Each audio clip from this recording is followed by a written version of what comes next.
Bonjour à toutes et à tous, bonjour et bienvenue dans la 5e de couvre, l'émission de débat autour du manga. Aujourd'hui, on vous parle de l'un des titres les plus hors normes du moment, Vinland Saga. C'est un manga hors norme pour pas mal de raisons. Déjà, il a eu une prépublication qui sort de l'ordinaire.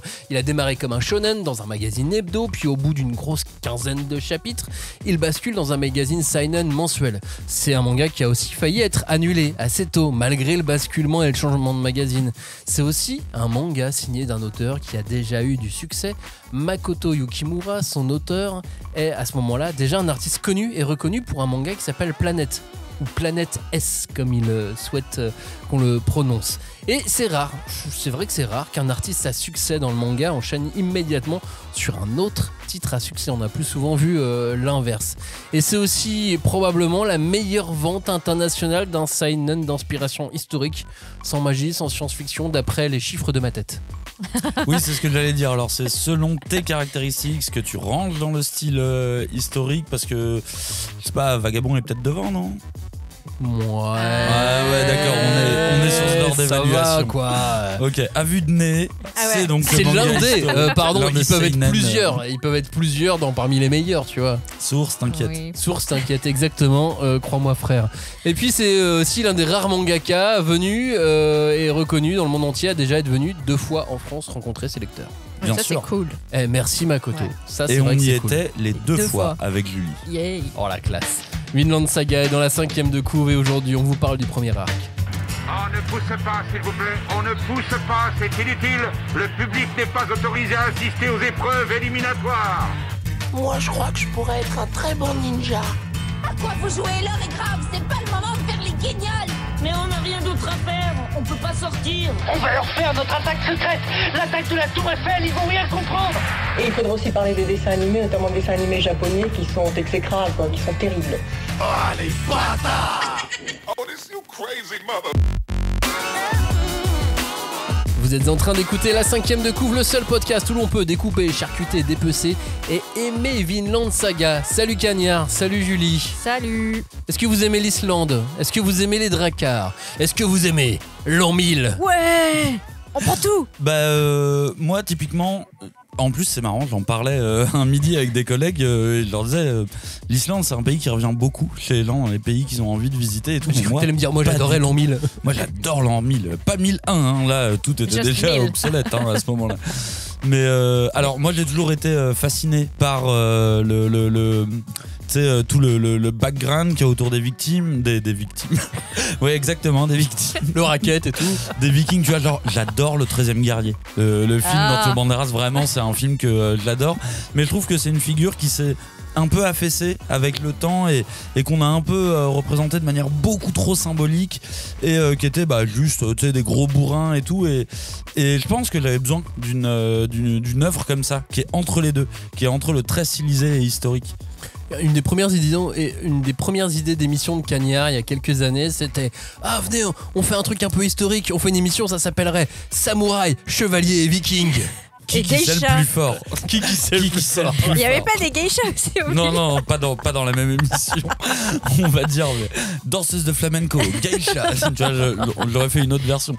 Mais j'ai toujours pas désespéré de cette émission. Hein. Si vous nous découvrez seulement maintenant, merci d'être avec nous avec la 5e de couve. C'est un podcast manga hebdo. Il y aura toujours une émission qui devrait vous plaire dans toutes celles qu'on a fait. Scrollez un peu, regardez. Vous devriez vous amuser à faire ça. Si vous aimez ce qu'on fait, merci de nous laisser un commentaire, une note ou partager l'émission. Et si vous voulez bien sûr avoir l'émission Chevalier, Samouraï, Viking, qui c'est le plus fort, il faut le dire. N'hésitez pas à Commentez. nous le dire. Dimanche, vous n'avez pas eu de supplément dimanche, juste avant, parce qu'on a eu un petit raté d'enregistrement. On voulait vous parler de Torishima qui venait à Paris. Voilà, ça y est, on en a parlé. Non, peut-être qu'on en reparlera la semaine prochaine. C'est un peu rapide là quand même. Hein. Mais voilà, on a eu un raté, vous n'avez pas eu de supplément. Ça, c'est dit. Cette émission, Vinland Saga, le premier arc, elle s'adresse avant tout à ceux qui ont lu les 8 premiers tomes de Vinland Saga. J'ai fait qu'un 3 avec mes doigts, mais c'est 8 dans ma tête, sachez-le. Pour pouvoir discuter librement, analyser pleinement, on va spoiler tout ce qui peut se passer dans ces 8 premiers volumes. Attention, on va non plus raconter l'histoire plan par plan, c'est pas l'idée de l'émission, pas du tout, mais on ne s'interdit rien de ce qu'on peut dire sur ce premier arc. Vous voilà prévenus. Vinland Saga, donc, surtout le début, c'est un manga de vengeance, qu'on soit bien clair à ce sujet. Ah oui. Ah oui, et puis la vengeance bien froide, bien glacée, bien haineuse, quoi.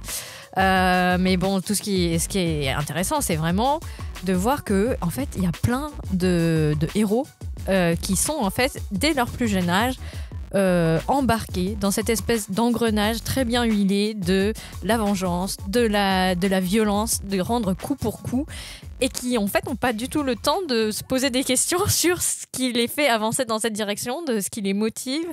Et en fait, rien que ça, c'est super intéressant, quoi. Parce que voilà, je fais pas le résumé du manga, puisque normalement, vous avez dû un peu lire au moins le début où on entend parler de Vinland Saga, les questions de vikings, on est en Islande, et il y a une question donc de vengeance. Et tu voulais parler d'une structure narrative aussi un peu particulière, Julie. Oui, alors là, comme on a dit en introduction, on va s'intéresser au premier tome de la série, qui vont donc du premier au 8e volume. Et ce qui est intéressant, c'est que, bon, là, je parle avec un scope beaucoup plus large, en prenant vraiment les 28 tomes là, qui sont sortis jusqu'à présent, on se rend compte qu'il y a quand même une structure narrative qui se dégage, qui est vraiment ce que moi j'appelle les structures en spirale, et qui font en fait beaucoup penser à ce qu'on peut trouver dans une psychothérapie ou une psychanalyse, en fait, puisque les héros, et notamment Thorfinn, revient constamment sur ses erreurs, revient sur ses questionnements, et il y a plein de passages comme ça qui font des boucles. Parce qu'il repasse par la violence, il repasse par le désespoir, il repasse plusieurs fois. Et là, ce qui est intéressant, c'est qu'on va vraiment voir que dès les premiers tomes, cette structure, elle est mise en place. Et que y a des gens qui n'ont pas été, qui ont été excessivement surpris à certains moments de l'histoire. On va leur dire, il fallait lire, en fait. C'était déjà sous tes yeux. Et voilà, c'est vraiment extrêmement bien écrit. Et on ne peut pas dire que, même quand on est surpris, on est surpris d'être surpris. Parce qu'on le savait, il nous avait prévenu, et pourtant, on n'a pas vu venir certains twists. Et on l'avait oublié un petit peu. Ouais. Alors, sur les 8 premiers tomes, il n'y a pas de psychothérapie. C'est si, après... un certain moi, je pense vraiment que sur les 8 premiers tomes, c'est toutes les galères de la vie. Et quand on termine cet arc, la psychothérapie commence pour Thorfinn. Ça serait pas plutôt la première étape qui est déjà passée à la fin?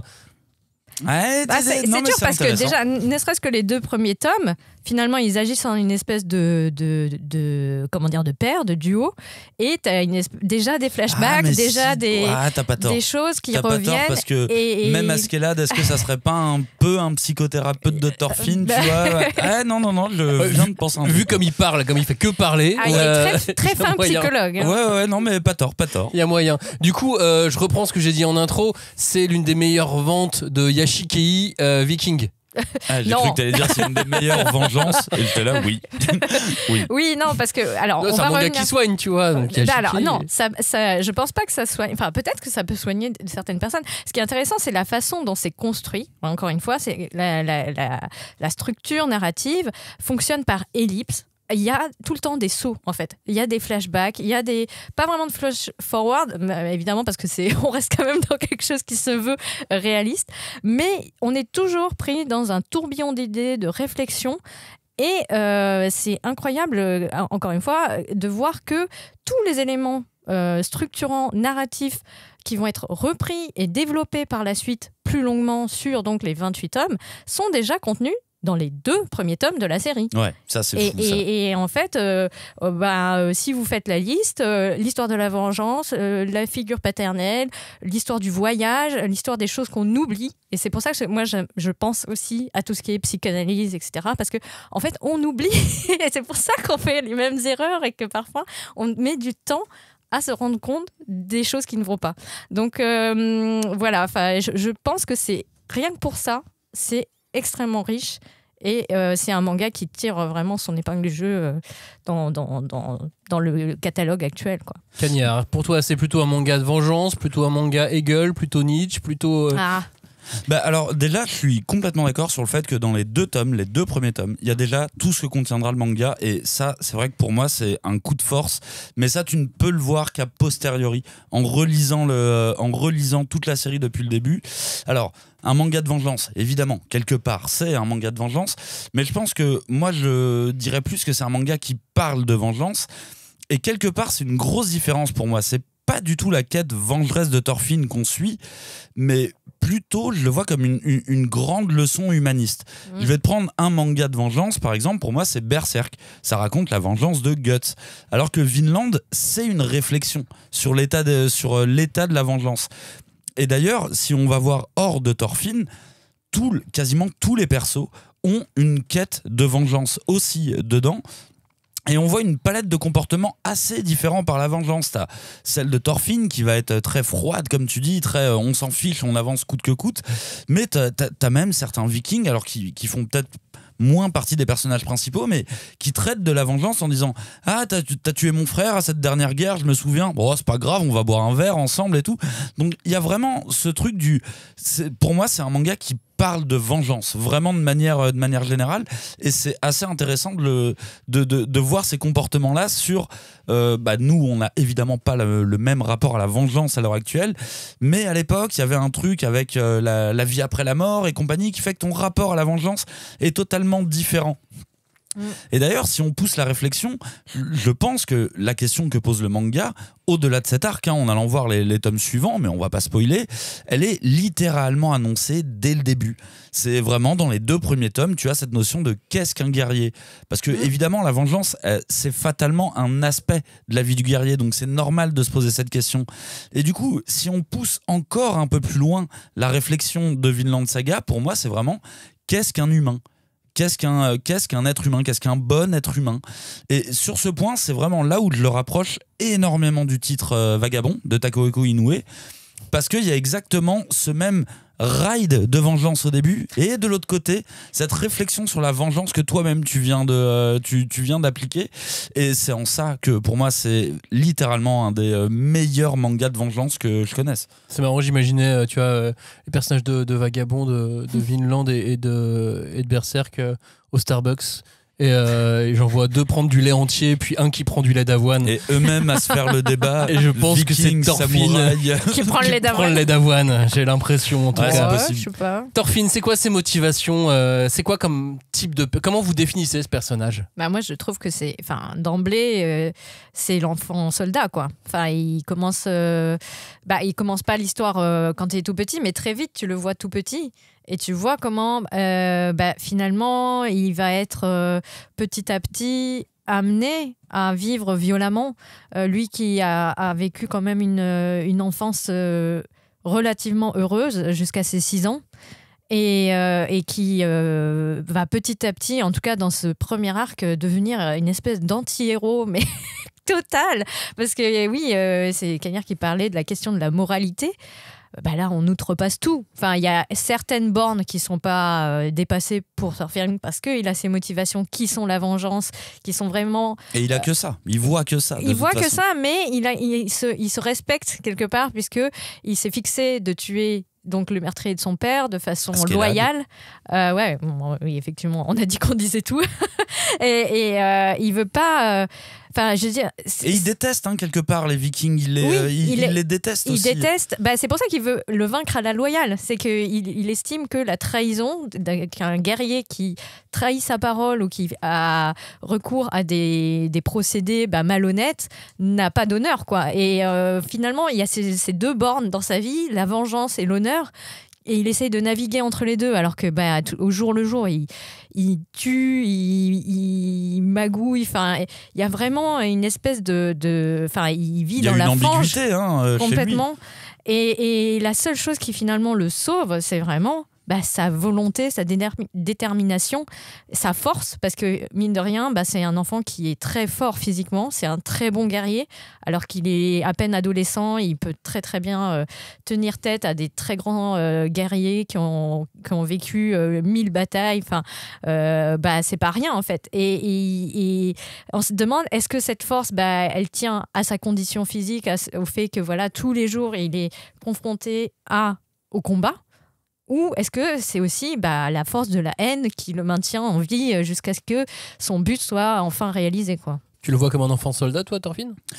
Ce qui est assez marrant, justement, au début, c'est que je trouve que c'est la parfaite illustration d'un personnage qui s'est adapté à son environnement. T'as vraiment les 2 premiers tomes où il est avec son père, et en fait, c'est un enfant qui est plutôt joyeux, qui un peu personnage de shonen, tu vois, et en plus, il a un père qui lui donne des bonnes valeurs et tout, donc c'est hyper intéressant. Alors, on fait une petite ellipse. Quelques temps après, son père est mort. Il a décidé d'accompagner Askeladd pour pouvoir se venger. Accompagner, il le suit au final, parce que Askeladd ne lui dit pas viens, reste avec moi, je vais te protéger. Non, il survit littéralement en le suivant. Et je trouve qu'il s'est parfaitement adapté à ce nouvel environnement. Et d'ailleurs, ce qui est assez marquant, je trouve, dans le titre, c'est que les autres Vikings, ils sont étonnés de voir un enfant qui est là sur le champ de bataille et compagnie, mais ils sont pas choqués non plus. C'est pas, c'est complètement, tu sais, c'est l'enfant de la légende qui représente je sais pas quoi. Non, c'est genre, ouais, c'est un enfant. Ouais, mais on va le traiter comme un adulte quand même. Donc, il y a vraiment ce côté de, oui, à cette époque, en vrai, c'est possible qu'un enfant doué, très doué, participe aux batailles aussi. Et il y a un deuxième truc, je trouve, qui marque vraiment Thorfinn dans ses 8 premiers tomes, c'est que c'est un héros qui ne progresse pas. Il n'a aucune marge de progression quand on le rencontre, enfin à partir du moment où on le voit plus grand avec Askeladd, il est surpuissant dès le début. En fait, si on réfléchit, il a quasiment déjà la force nécessaire à sa vengeance. Alors ok, Askeladd lui met à l'envers et compagnie parce qu'à chaque fois il veut faire un duel noble, mais quand tu vois, il a déjà le niveau pour se battre avec des Vikings qui sont beaucoup plus puissants que lui. Ouais, mais il veut respecter les règles. Il veut respecter les règles, mais pas avec tout le monde. Il veut le respecter avec Askeladd.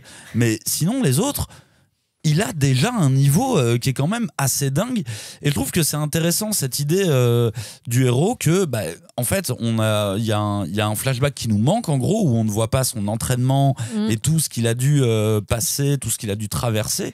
Mais il y a un côté hyper intéressant, vraiment. Sur la fin de l'arc, en fait, mais Askeladd, en fait, il peut le tuer. Il peut le tuer, et assez tôt, je pense, déjà dans le manga. Mais il y a ce côté noblesse qui tient absolument à garder, et ça, c'est un pur héritage de son père aussi, quoi. Mais par contre, je suis complètement d'accord avec Julie, c'est ce qui est assez fascinant avec ce personnage, c'est que c'est une espèce de boule de vengeance. Il offre quasiment rien d'autre au lecteur.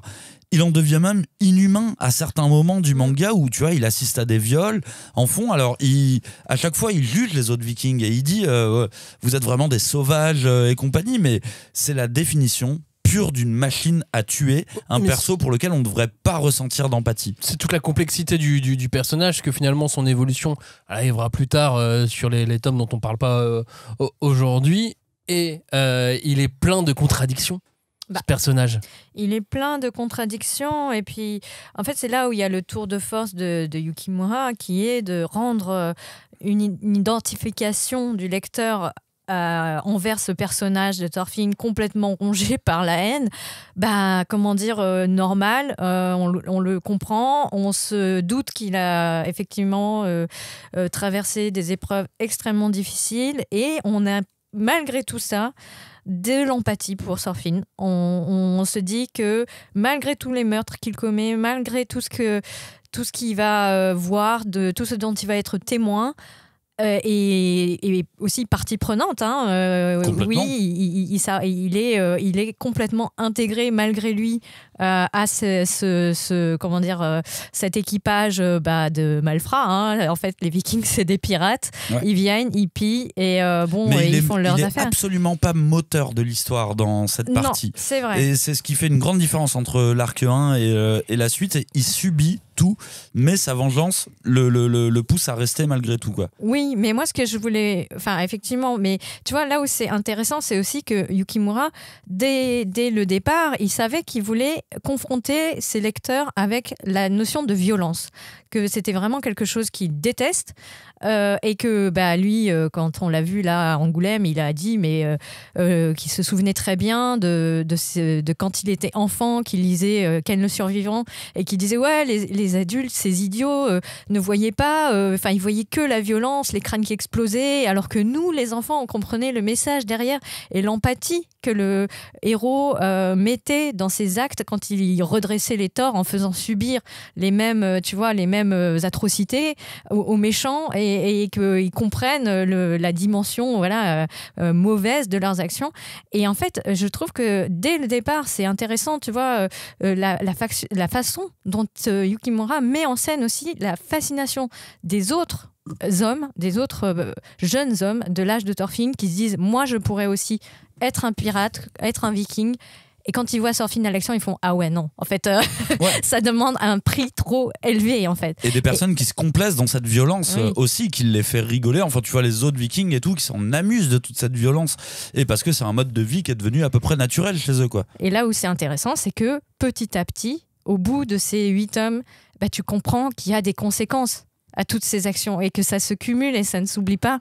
Et franchement, c'est là où c'est vrai que c'est un très très très long prologue, mais il est nécessaire et il n'a pas arrêté l'auteur n'a pas arrêté de dire que oui, c'était très long, c'était très pénible, même pour lui qui n'aime pas dessiner ce genre de comportement, de dessiner des gens qui s'entretuent et des batailles vraiment très sauvages, quoi. Mais au final, il fallait en passer par là pour que tout le monde comprenne à quel point c'était un enfer, la vie de Thorfinn dans ses premières années.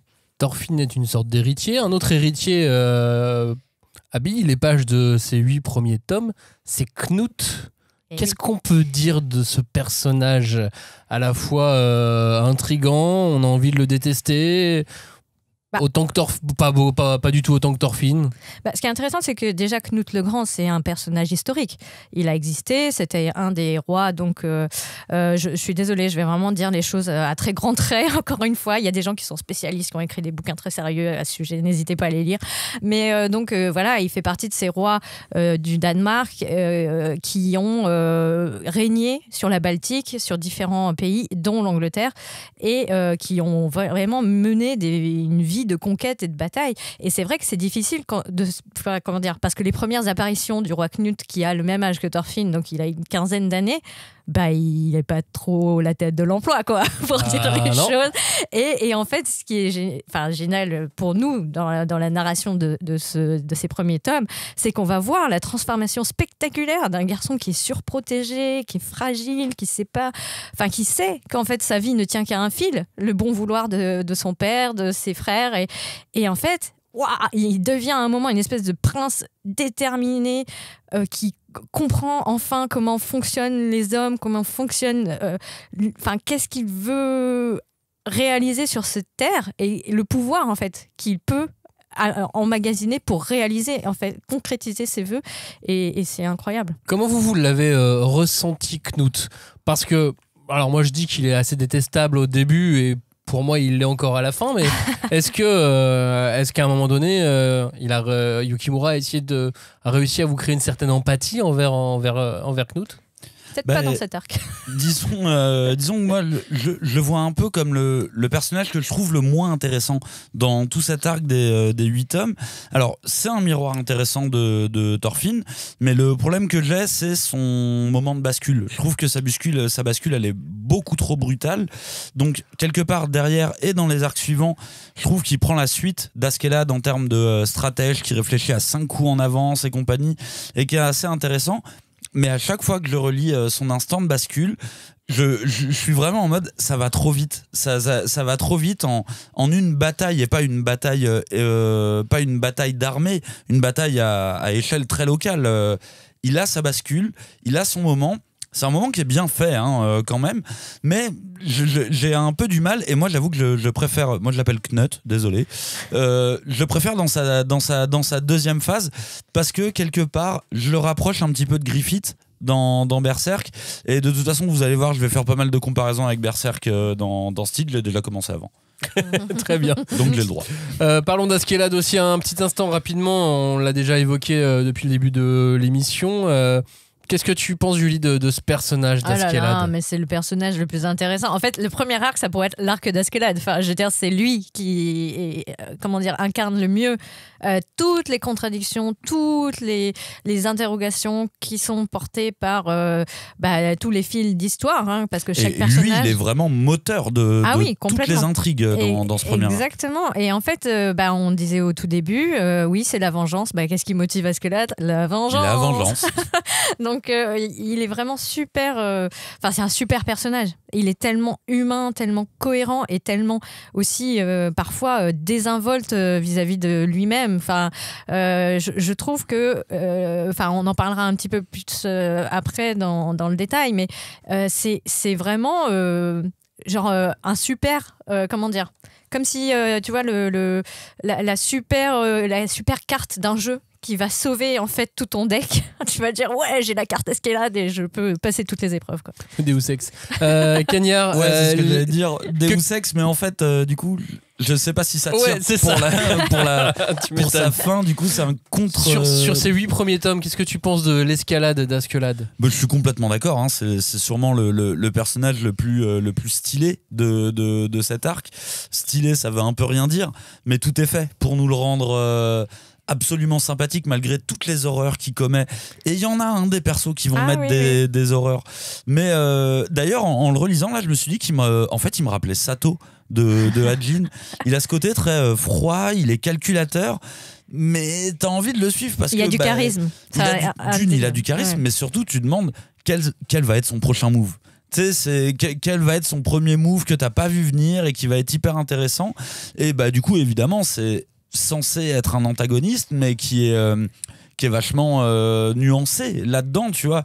De sa survie dépend aussi celle de Thorfinn quelque part, donc c'est un antagoniste que tu finis par apprécier, et sûrement peut-être pas le meilleur personnage de la saga. Je veux la lire jusqu'à la fin avant, mais l'un des personnages les plus iconiques en tout cas de la série. Oui. Thorfinn, Askelad, Knut, on va continuer d'en parler maintenant, et on continue de faire dans la philosophie, puisque ils ont tous un rapport compliqué, on va dire. Avec la figure paternelle. Ou les figures paternelles. Parce que c'est ça aussi raison. Qui est intéressant. Après, encore une fois, Yukimura, il est très... c'est un auteur qui est très humain, au sens où il n'a pas du tout peur de parler de certaines choses, de partager beaucoup de choses. Un de ses derniers tweets, là, après à son retour d'Angoulême, c'était pour dire hey, j'ai chopé la gastro. Bon, bref. Mais tout ça pour dire que le canard. il avait fait Planète S, et là, avec Thorfinn, il va expérimenter quelque chose qui est la paternité. Et en fait, il va mettre tout ça dans son manga de façon plus ou moins consciente. Donc, pour revenir à Thorfinn, effectivement, il y a le personnage de son père, de Thors, qui est vraiment incroyable aussi, au sens où c'est la figure idéalisée du père parfait, parce que en fait, on sent qu'on ne le voit qu'à travers les souvenirs de son fils, qui en a fait une espèce de statue sur un piédestal. Il en a gardé quelques souvenirs. Et en fait, ce père, il est comme tous les humains, c'est-à-dire qu'il a vécu une longue vie avant d'avoir des enfants. Il avait effectivement beaucoup de secrets. Et il a jamais pu dire à son garçon que, en fait, il avait vécu sa vie de bataille et de mercenaire un peu cracra, avec les mains toutes ensanglantées, quoi. Et même pour le lecteur, il a vécu une longue vie avant que le manga démarre. Oui, c'est ça. Tu le découvres en plus. Il a cette figure assez idéalisée, comme dit Julie. Pour moi, c'est vraiment le perso qui annonce la couleur dès le début. J'ai un peu l'impression que il y a beaucoup de persos qui, au cours du manga, vont courir après l'image de Thors. C'est comme s'il avait compris un truc que les autres n'ont pas réussi à avoir, et qu'il s'était assagi de sa vie de guerrier. Et je trouve que c'est assez intéressant parce que il est relié à Thorfinn directement, mais son ombre, elle plane sur beaucoup d'autres persos en fait, au final, qui parlent à Thorfinn de son père, en revenant à chaque fois en disant il a compris un truc, mais nous on l'a pas. Un vrai guerrier. Ouais, c'est ça. Il avait la réponse. A priori, il l'a pas dit assez explicitement, même s'il le dit en toutes lettres au début du manga. Si, il le dit. C'est tu n'as pas d'ennemis. Tu n'as pas d'ennemis. C'est vraiment c'est sa n'a phrase. d'ennemis sur cette terre. C'est sa phrase assez culte. Quand ton père il te dit un truc, tu fais c'est ça. Ouais. Quand t'as 6 ans. Quand t'as 6 ans en plus. Et alors, quelque part, en réfléchissant à tout ça, je me suis dit que je le voyais un peu comme une espèce de Cassandre, un oracle divinatoire qui annonce dès le début et qui donne très clairement la conclusion de l'histoire. Tu n'as pas d'ennemis. Vraiment. Et je trouve qu'il y a un côté assez... il y a un côté très tragique dans Vinland Saga, mais que je peux rapprocher vraiment d'une tragédie un peu grecque, tu vois, avec, je vous ai annoncé dès le début quelle allait être la couleur. Maintenant, vous avez voulu rentrer dans le jeu, bah désolé. Allez, boum, désolé boum, boum, les d'avance. dominos tombent. Et Alors, vous verrez comment ça se passe après. Que quand t'es lecteur du manga, tu fais comme Thorfinn, tu fais si, j'ai un ennemi, c'est Askeladd. Ouais, j'avance et je veux voir ça. Voilà. Ouais, sauf qu'en fait, parce que là, c'est son père de fait, puisque c'est lui qui va récupérer le mioche vengeur 6 ans, une espèce de boule d'énergie qui veut le tuer littéralement tout à chaque fois qu'il baisse un peu sa garde. Et en fait, c'est lui qui va l'élever, ce petit. C'est qui va en faire le héros, le héros, enfin le grand gaillard qui va mettre la pâtée à plein de guerriers, qui va réussir à faire des espèces de missions suicides là où personne n'y arrive. Et en fait, ce qui est intéressant, c'est qu'en termes de père, pareil, Askeladd, c'est vraiment l'opposé absolu de Thor, puisque il est vraiment traître, malhonnête, hypocrite, tout en étant hyper charismatique. Il a une espèce de horde de bêtes assoiffées de sang sous ses ordres, et il arrive à maintenir, bon an mal an, une espèce d'ordre dans ses rangs, quoi.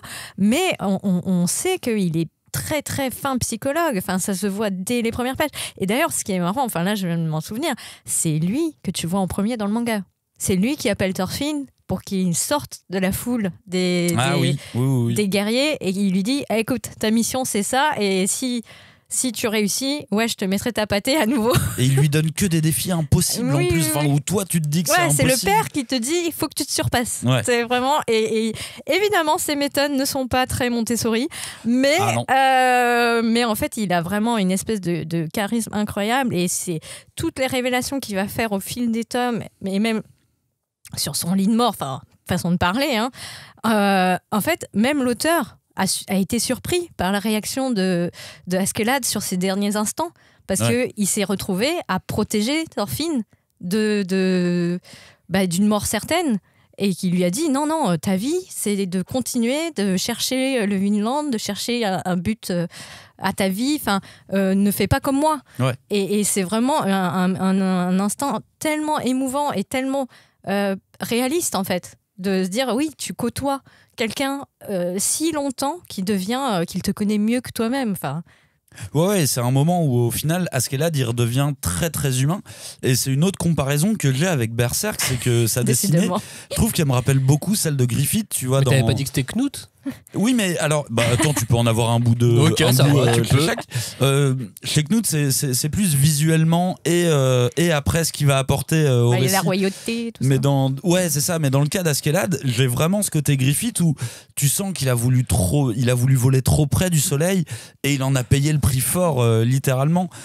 Et je suis assez d'accord avec toi, Julie, parce que lui aussi, très tôt, il a annoncé à Thorfinn, il lui a dit mais tu sais, un jour je serai vieux, tu seras jeune et tu vas me battre. Et c'est dans l'ordre logique des choses. Et il a vraiment ce côté hyper rationnel, alors que c'est une ordure, c'est littéralement une ordure, mais il a ce côté de père de substitution quand même avec Thorfinn, quoi.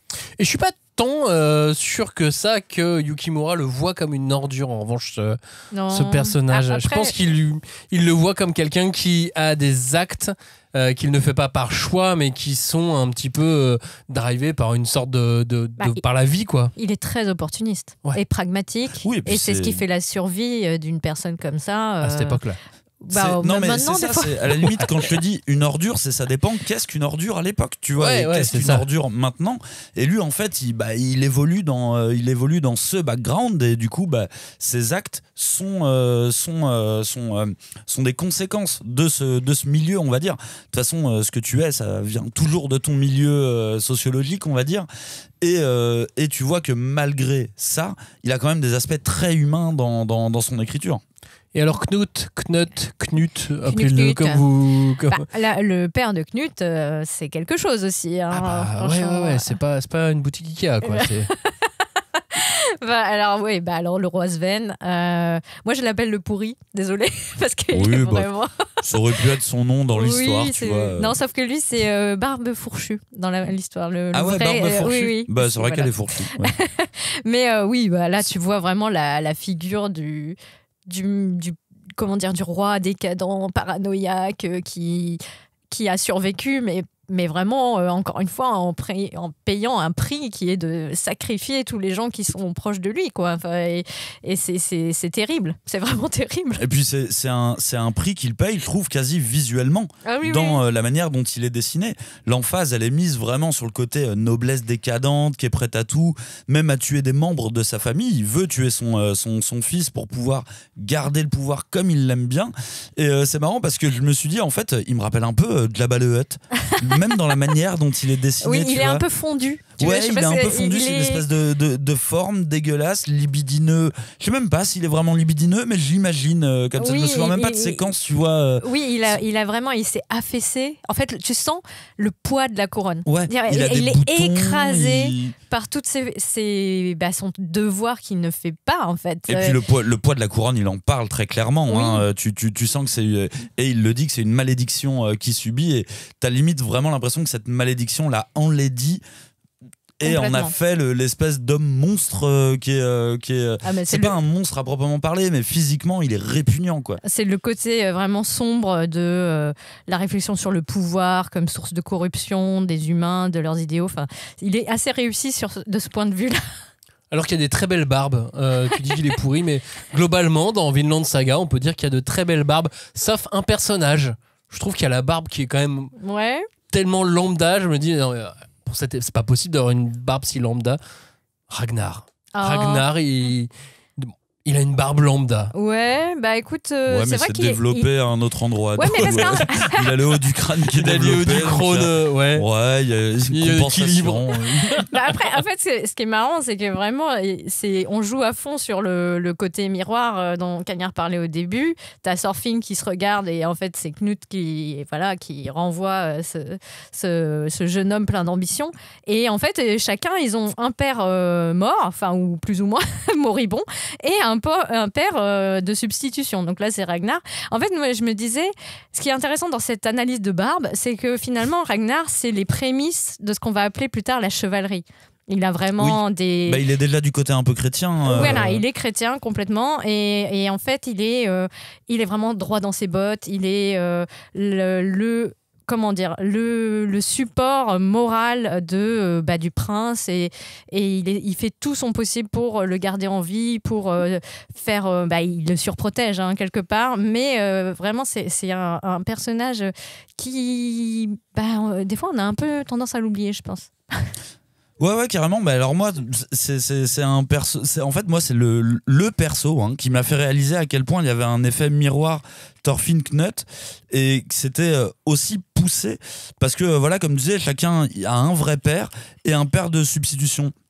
Et je trouve que les deux figures sont parfaitement inversées. Tu vois, t'as Askeladd et Thor du côté de Thorfinn, et t'as le roi Sven et Ragnar pour Knut. Et je trouve que en plus il y a un point commun à tout ça, c'est que la mort, déjà ils vont tous mourir, et en plus il y a une espèce d'Oedipe absolu. Et du coup ça fait écho à la version de Cassandre avec Thor, c'est qu'on tue tous les pères symboliques et les pères biologiques. Tu vois, on a vraiment tué tout le monde. Après sur Knut, t'avais le design aussi qui te donnait un indice sur la volonté de miroir aussi par rapport à Thorfinn, non ? Il est aussi clean que l'autre est pouilleux. Ouais. Ah oui, il est évidemment. très féminin à une époque où Thorfinn, c'est une espèce de boule d'hormones pas très... très structuré, on va dire. Oui, mais tu vois, si ça on peut le voir du premier coup quelque part, comme tu dis, il y en a un qui est décoiffé et l'autre qui est peigné, c'est déjà une bonne comparaison. Mais quand tu vois la construction de leurs histoires, je trouve que c'est là que ça fait encore plus tease ah merde, il a pensé à ça aussi, quoi. Et puis un dernier personnage aussi qui est important pour Knut, pour l'histoire, sur ses 8 premiers tomes, c'est Willibald. Oui, le prêtre. Parce que on parle du père, mais il y a également le père au sens mystique et religieux, puisque donc c'est le personnage qui incarne cette christianisation progressive des pays du Nord et qui donc va avoir lieu au cours des 10e et 11e siècles et petit à petit continuer. Hein.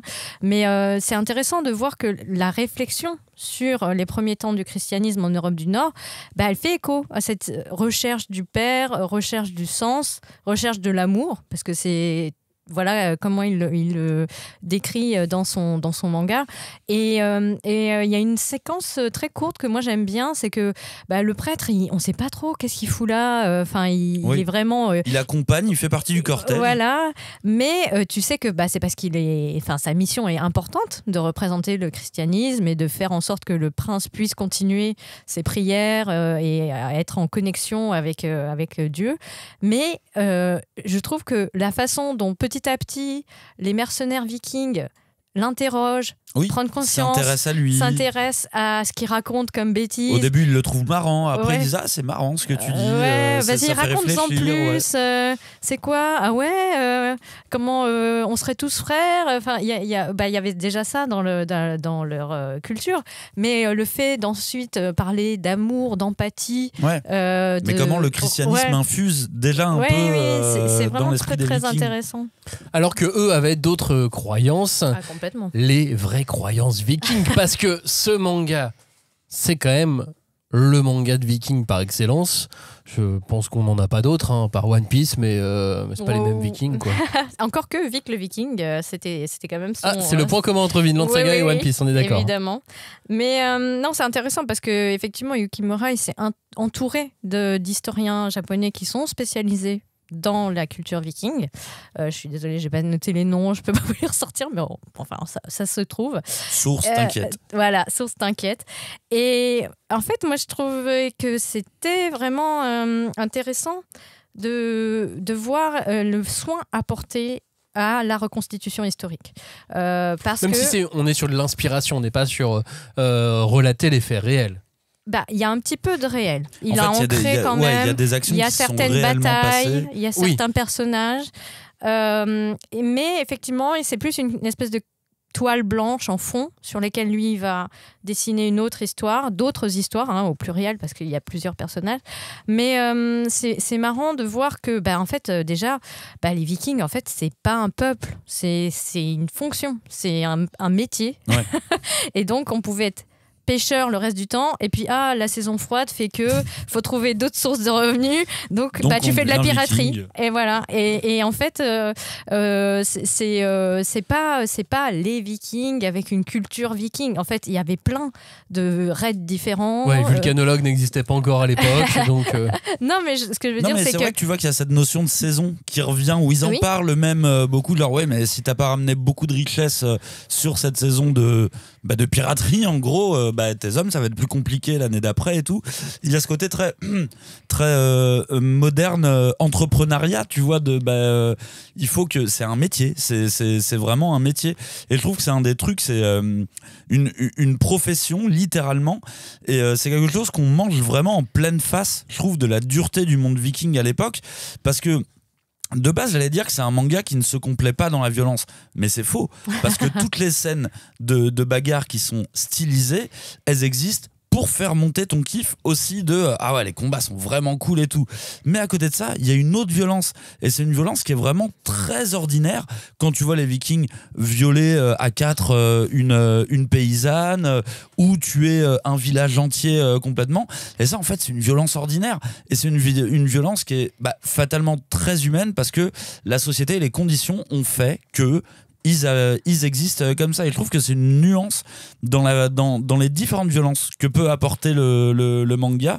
C'est là ça te le rend quotidien quoi. Et ces violences et cette dureté du monde tu l'as aussi beaucoup dans tous les récits qui se passent dans des territoires où la température ou la météo ou la vie est compliquée par les éléments naturels. Oui. Mais en fait on va pas remettre une couche. Si allez Yukimura il est super fort pour vraiment relater ce qu'il fait la matérialité du monde. Oui. C'est-à-dire que tu vois, ce qui te le rend plausible. Oui, il parlait de Planétesse à sa conférence et il disait attendez, les gens ils regardaient le ciel en disant waouh, les étoiles, les fusées, et à côté de ça ils jetaient leurs ordures par terre, alors que c'est ça qu'il faut regarder, où tu mets les pieds et comment tu avances, quoi. Et donc moi j'aime beaucoup effectivement la façon dont il rend la dureté de l'hiver à cette période, aussi la dureté des relations sociales, parce que c'est une société hiérarchisée. Il y a les Vikings, tout le monde peut être viking, mais il y a certaines règles, c'est-à-dire qu'il y a ceux qui sont les hommes libres, il y a ceux qui sont des serfs ou des esclaves, et évidemment que tout est quand même structuré, il y a du sens, il y a des religions, et tout ça participe à la cohérence de son récit et à la façon dont nous on est happés, parce que finalement il est complètement balisé. C'est les petits détails qui donnent du quotidien et qui te disent ça a l'air crédible, en tout cas ce qu'il raconte, ça a l'air très crédible. Ce qui est intéressant, c'est qu'il a toujours dit je vais pas faire du viking pour le plaisir de dessiner des vikings. Ce qu'il voulait, c'était vraiment s'attaquer à la violence, à la dénoncer, et donc qu'est-ce qui incarne mieux la violence que les Vikings, les raids qu'ils ont fait, qu'ils ont détruit quantité de villes, de villages, de trésors aussi, parce qu'ils s'attaquaient, ils n'avaient pas du tout cette notion de christianisme ou quoi, et donc ils pillaient beaucoup de choses, notamment nous en France, allez en Normandie, on a vous pris verrez. nos doses. Oui. Et du coup, non, je me permets de reformuler. Donc, ce que tu dis, c'est que Yukimura a mis ce curseur de violence aussi haut, justement pour la dénoncer. Oui, je pense que c'est ce qu'il voulait faire. C'est que vraiment, il s'est dit qu'est-ce qui est le plus à même de dégoûter les gens de la violence, si ce n'est cette période-là où effectivement il y avait vraiment rien qui protégeait en fait des gens, si ce n'est leur propre volonté de se sauver. Parce que les États n'étaient pas constitués, parce que c'était pas donné à tout le monde d'être un guerrier, parce que il y avait des conceptions très très différentes, très à l'opposé de ce que pouvait être la vie et la mort. Et oui, un guerrier viking, et il croit au Valhalla. Oui, donc la mort en soi. Il faut que ça soit une bataille féroce qui l'emmène au paradis, quoi. Ouais. Donc tuez-moi, les Vikings qui disent tuez-moi parce que là. Je m'ennuie. Ouais, c'est un peu genre là je suis blessé, il vaut mieux me tuer. Oui. Et après, c'est hyper intéressant parce que moi, je pense que Yukimura, c'est un petit bâtard quand même. Parce qu'on a beau dire depuis le début de l'émission, il dénonce la violence et compagnie. Ah, mais il nous a appâtés, il nous a appâtés correctement, il nous a fait manger correctement pendant 8 tomes. Il y a un aspect sur lequel on va très peu revenir dans cette émission parce qu'il est tellement obvious quand tu le vois, c'est la beauté des combats, la beauté des découpages. Et il a su nous amener. Et il a su jouer sur nos codes habituels du seinen pour nous dire ouah, ça va être un manga de vengeance trop bien. Et tu les as, les affrontements de malades. T'as Thorfinn qui pue la classe, t'as Askeladd qui pue la classe, la plupart des Vikings puent la classe, les combats sont dantesques. Là, pendant tout ce temps-là, il nous a piégés, je peux pas le dire autrement. Il nous a appâtés. Il l'a dit dès le début, effectivement. Il l'a dit dès le début, mais il l'a dit par la bouche du perso peut-être le moins intéressant du manga, qui dit tu n'as pas d'ennemis, tu vois, et t'es là, ouais, enfin, j'ai un truc de viking, je veux des ennemis quand même. C'est lui qui donne le nom du titre de oui, la série, oui, bien sûr. Mais je trouve que, tu vois, c'est vraiment après relecture qu'on peut se dire que il voulait dénoncer cette violence, parce que quand tu le lis la première fois, et je pense que c'est complètement conscient, que c'est vraiment le move de Yukimura de dire allez-y, kiffez la violence, allez-y, vraiment, prenez votre kiff, prenez les combats dantesques et tout, vous n'êtes pas prêts pour le tome 9 pour ce qui arrive après. Vous n'êtes pas prêts pour le tome 9. Parlons du twist, on arrive sur tout doucement la fin de cette émission. Oui. Askeladd. Bye bye. Voilà quoi. Askeladd. La mort d'Askeladd. Comment vous l'avez trouvé cette scène quand vous l'attendiez avec impatience ou pas à ce moment-là? Non. Enfin, vraiment, il t'endort. Enfin, mais oui, c'est ça. T'es dans la guerre psychologique contre le roi Sven qui dit alors soit tu sauves tes fesses, soit tu me tues mon Knut là parce qu'il me sert à rien. Et toi t'es là genre waouh, qu'est-ce qui va se passer? Et ce qui est encore une fois, Askeladd étant Askeladd, il arrive à anticiper sa mort et à tirer quand même parti de ok, je gagne pas, mais il y en a d'autres qui vont mais continuer je après pas moi. pour autant. Ouais. Tout est utile en fait. Ouais, c'est ça. Mais c'est sûrement la scène qui revient le plus quand on évoque Vinland Saga, c'est la scène marquante qui, pour moi en tout cas, fait passer l'œuvre au statut d'œuvre culte vraiment. Et j'en parlais avec un collègue d'ailleurs il y a quelques jours, et en fait lui il a lu Vinland Saga jusqu'au tome 7. Ah mince. Et du coup, tu vois, je lui fais, mais t'es pas au courant de ce qui se passe? Et il arrive à me situer à peu près le manga où il en est. Il me dit, oui, il y a Thorfinn qui rejoint Askeladd, qui rejoint Knut et compagnie et tout. Je fais, mais t'es pas au courant du coup de ce qui se passe après? Donc évidemment, je lui ai imposé de le lire tout de suite. Mais non, tu lui as balancé la fin. Il y avait vraiment un truc genre, mais tu connais pas le twist de Vinland Saga? Alors que tu sais, c'est pas un twist. Alors tu vois, je lui ai dit, non, mais c'est comme Darwin Game, finalement, c'est une terre bis et c'est avec des extraterrestres et des gens à cordes et tout. Mais il y avait vraiment un truc genre, mais si tu connais pas le twist de cet arc, il faut nul. Ça n'a pas de saveur. Quoi. Faut manger le sel.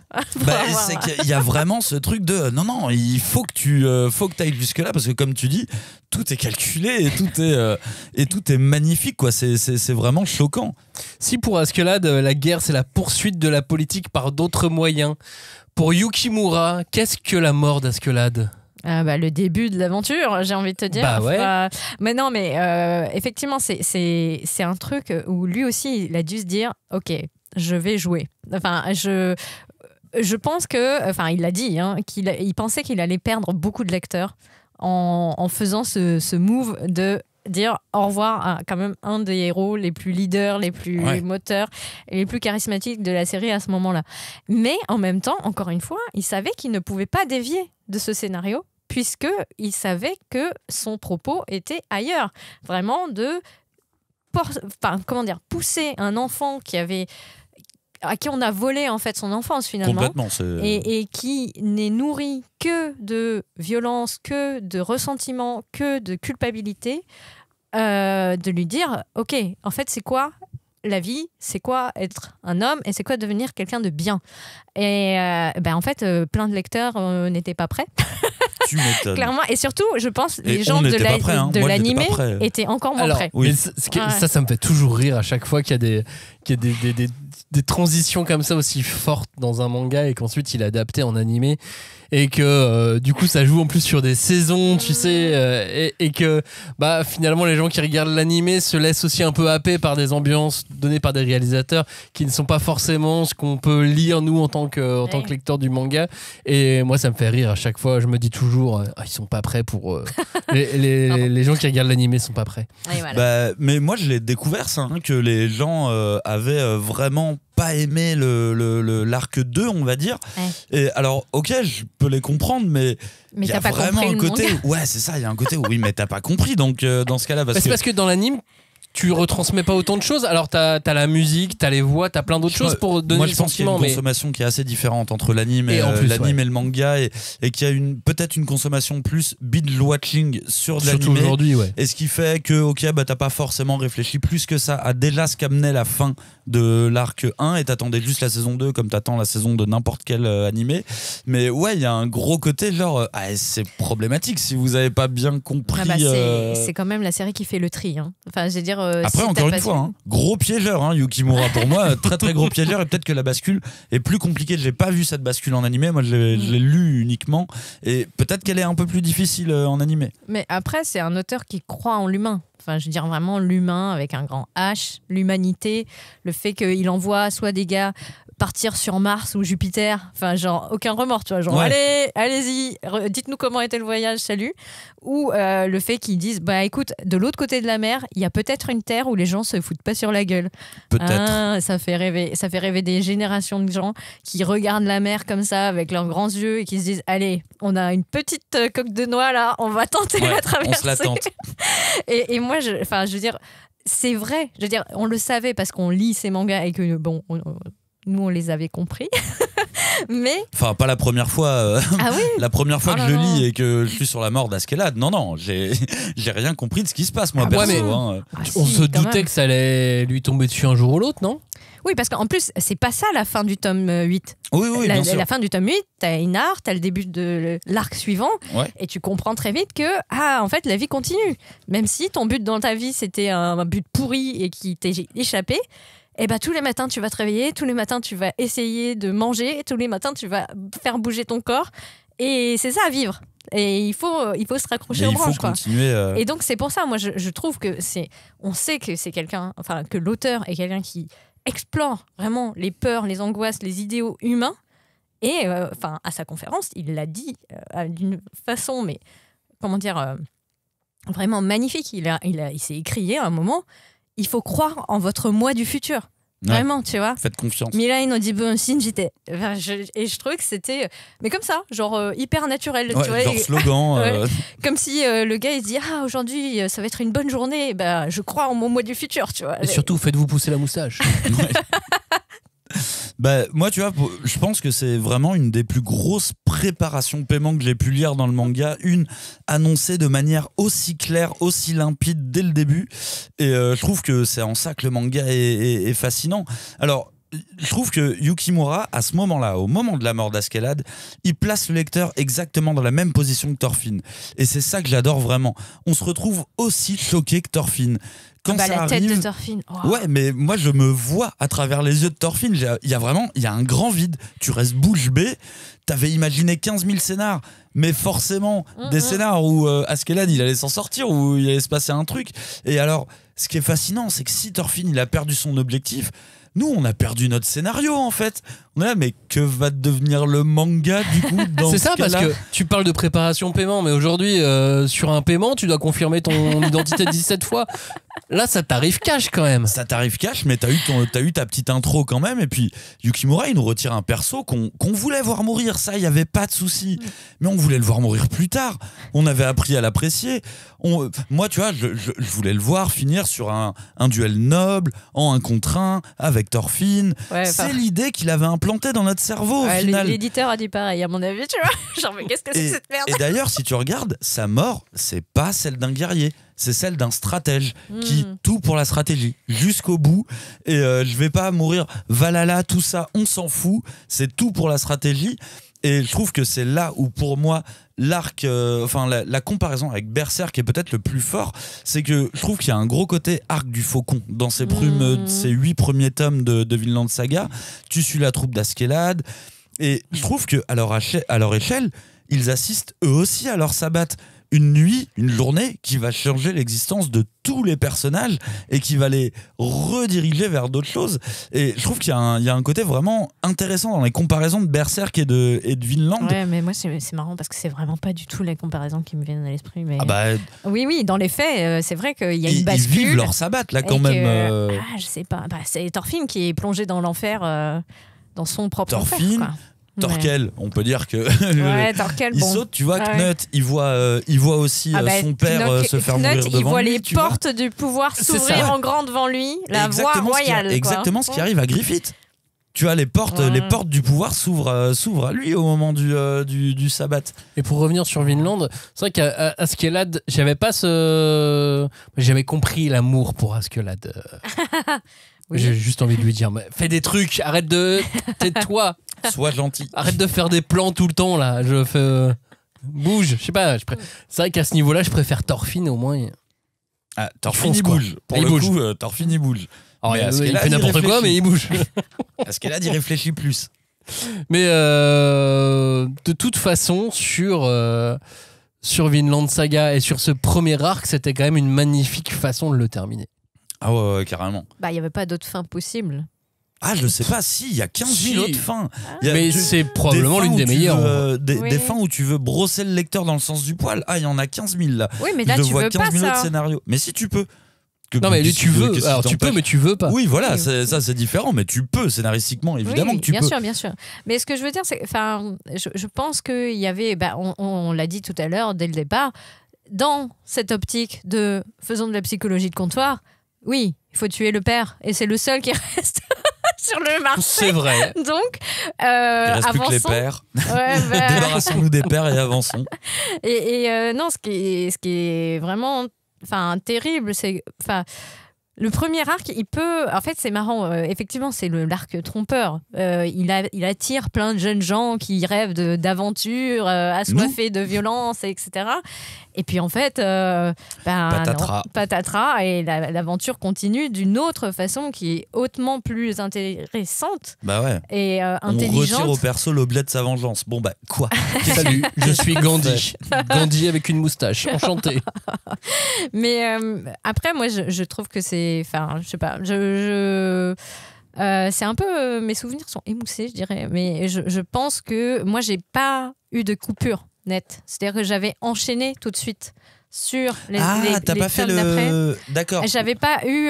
je l'avais pas lu au moment de sa sortie. Ok, d'accord. Donc, j'avais déjà quelques tomes de retard, donc je me suis pas, j'ai pas eu le coup de la le grand vide. Oui, parce le que grand moi j'ai vide. vraiment eu le grand vide pour le coup de. J'ai pas été sevrée moi de cette. Je vois.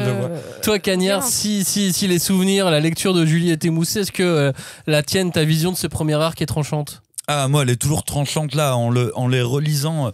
Je suis vraiment à me dire et à me répéter, mais c'est vraiment du génie ce premier arc, c'est vraiment excellent. C'est le tour de force de cet arc pour moi, c'est d'avoir réussi à arnaquer le lecteur à ce point. J'utilise le mot arnaquer, ça a l'air négatif comme ça, mais c'est ce qu'est censé faire un auteur, c'est aussi se jouer de nous, se jouer du lecteur. Il nous a montré un récit qui met en avant les combats et de manière hyper stylisée. La violence, elle est glorifiée pour finalement arriver sur cette réflexion qui est très méta par rapport au lecteur sur la violence et à laquelle tu viens d'assister. Et puis Yukimura l'a dit pendant ses interventions, tu sais que c'est ça, il n'y a pas d'ambiguïté, c'est ça qu'il voulait dire, c'est ça le message de la première du premier arc de Vinland Saga. Et en soi, je le rapproche d'un film. Alors, c'est un peu poussé, mais je le rapproche du film Funny Game de Michel Haneke, parce que il y a ce truc vraiment où, en tant que spectateur, on te prend en otage de la violence en te disant, t'aimes ça avoir de la violence, non? C'est ce que indique tout le cinéma à l'heure actuelle et qui te fait énormément de réfléchir. Alors. Funny Game, c'est quand même plus ancien, c'est plus ancien et c'est un niveau beaucoup plus pervers aussi de sois conscient de ta place de lecteur, mais je trouve que la comparaison de spectateur pardon, mais je trouve que la comparaison elle tient vachement bien avec Vinland Saga et en plus j'adore la suite de l'arc, j'adore ce qui arrive après. On est peut-être dans la partie la plus intéressante littéralement de Vinland Saga. Ouais, et puis pour revenir juste à une chose qu'il a dite à nouveau dans la masterclass à Angoulême, c'est qu'il avait lu, je crois vers ses 16 ans, le IQ de Sakaguchi, donc qui est ressorti là, ou qui est en train d'être réédité en France. Et en fait, il avait dit que c'était la claque de sa vie, parce qu'il avait compris qu'il n'y avait aucun sujet qui ne pouvait pas être traité avec le manga. Et parce que IQ, ça parle du bouddhisme, ça parle du zen, ça parle de violence aussi, des épidémies, des choses qui sont au-delà de la portée humaine, de comment on les supporte, comment on y résiste. Et en fait, il s'était dit, mais si ça... il y a quelqu'un qui a réussi à le mettre en image, en planche, de façon lumineuse, parce que c'est vrai, lisez-le, c'est vraiment une lecture mais magnifique, parce qu'en plus ça parle de poésie, d'énormément de choses, et je pense qu'il s'est dit alors allons-y quoi. Il n'y a pas de limite. En tout cas, maintenant vous savez que vous devez déjà au moins vous lancer sur 8 tomes. Oui, absolument. Après vous verrez. On sait, nous. Mais vous verrez. Mais commencez déjà par... vraiment absolument lire Vinland Saga. C'est le premier tome de Vinland Saga. Merci d'avoir écouté cette émission. Cette nuit, quand vous dormez, pensez à Thorfinn, à Askeladd, à Knut. Faites des incroyables rêves. Non, pensez à vos vengeances personnelles, vraiment. Gardez-les en tête. La machine à café. Et faites tout pour les appliquer. Soyez le Askeladd de votre vie. Ah oui, ça j'aime beaucoup. Sinon, tu peux être ton propre Thorfinn.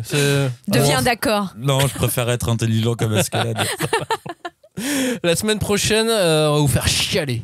Oh là là. Oh là là. Oh là là. Manga qui m'a pas fait chialer. D'ailleurs, qui m'a surpris à plein de moments, mais énergie après. Peut-être à venir. C'est ça, être un bonhomme. Oh si, non mais à venir en fait, si. À venir dans le second art, il y a des trucs assez tristes quand même. Merci de nous avoir écoutés. À bientôt. Ciao. Salut. Merci.